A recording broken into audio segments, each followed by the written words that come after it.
ఇదంతా కూడా back side ఈ చెరువుకు సంబంధించి ఏర్పాటు చేసినటువంటి వాకింగ్ ట్రాక్. మొత్తం దీనిని అభివృద్ధి చేయడానికి 1,20,00,000 రూపాయలని ఖర్చు పెట్టడం జరిగింది. కేంద్ర ప్రభుత్వ సహకారంతోనే దీనిని అంతా కూడా అభివృద్ధి చేశారు.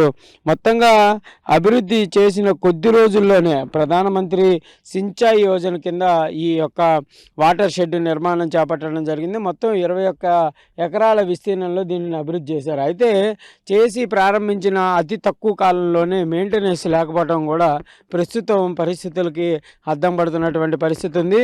క్లియర్గా చెప్పాలంటే రాత్రి సమయంలో ఇక్కడ కొంతమంది అంటే స్థానికులు అవ్వచ్చు, లేకపోతే వివిధ ప్రాంతాల నుంచి ఇక్కడికి వచ్చి ఇదంతా కూడా రాత్రి సమయంలో కొంచెం సెక్యూరిటీ కానీ ఎవరు కూడా లేకపోవడంతో ఇక్కడికి వచ్చి మందు తాగి మందు సీసాలు కూడా ఈ చెరువులోనే పడేస్తున్నటువంటి పరిస్థితులు అయితే కనిపిస్తున్నాయి.